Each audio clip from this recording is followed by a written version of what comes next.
ముందున్నటువంటి ప్రాంతాలలో వాళ్ళకి అందినాయి. రెండో రోజు నుంచి ఆహారం కానీ నీళ్లు కానీ, మూడో రోజుకి పాలు కూడా అందినాయి. కానీ వెనకున్నటువంటి ప్రాంతాలలో వాళ్ళకి ఏమీ అందలేదు.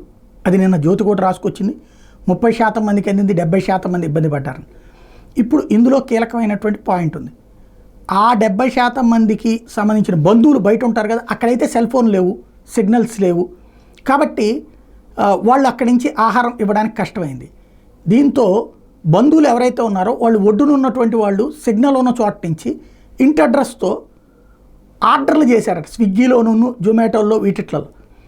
అక్కడికి వెళ్ళి ఆ నీళ్ళల్లో ఉండి వాళ్ళు ఎట్ట ఇవ్వాలి అని చెప్పి ఆ నెంబర్కి ఫోన్ చేస్తే ఏదో ఒక రకంగా ఇవ్వండి అబ్బా, మీరు వాళ్ళకి ఇంటికి ఇస్తే మీకు ఇంకొంచెం డబ్బులు ఇస్తాం అంటూ ఫోన్లు చేశారట. ఇది ఇలాంటి విచిత్రమైన పరిస్థితి. అంటే పబ్లిక్ ఎంతగా ప్యానిక్ అయ్యారు, ఎంతగా సఫర్ అయ్యారు తమ వాళ్ళ గురించి, లోపల వాళ్ళు ఇంకెంత మానసికంగా నలుగుంటారో అర్థం చేసుకోవచ్చు. ప్రభుత్వం అన్నం పెట్టలకు చేతులు ఎత్తేసిన పరిస్థితి ఉండటంతో బాధితులు ఆన్లైన్ ఫుడ్ ఆర్డర్లను ఆశ్రయిస్తున్నారు. జలదిగ్బంధంలో చిక్కున్న పాయకాపురం, భవానీపురం, చిట్నగర్, ఆర్ఆర్పేట, రాజీవ్నగర్ ప్రాంతాల నుంచి ఆన్లైన్ ఇన్స్టామార్ట్లకు ఆర్డర్లు వస్తున్నాయి. అయితే వాటిని డెలివరీ చేసే వీలు లేక గిగ్ వర్కర్లు దిక్కుతోచని స్థితిలో ఆర్డర్లను రద్దు చేస్తున్నారు. ఆన్లైన్లో పాల ప్యాకెట్ దగ్గర నుండి పెరుగు కప్పు వరకు ఆర్డర్లు ఉంటున్నాయంటే పరిస్థితి ఎంత దయనీయంగా ఉందో మారిందో తెలుస్తుంది. ఉదయం నుంచి నాకు ఇట్లాంటి ఆర్డర్లే వచ్చే, పాలు పెరుగు కప్పుల కోసం ఎక్కువ ఆర్డర్ పెట్టారు. నేను వెళ్ళి డెలివరీ చేయలేని స్థితి, నా బైక్తో పాటు నేను కూడా మునిగిపోతాను. ఎవరు సాయం చేయకనేమో ఆన్లైన్లో ఆర్డర్లు పెడుతున్నారు, ఎలాగైనా తీసుకొచ్చేమని బతిమలాడుతున్నారు.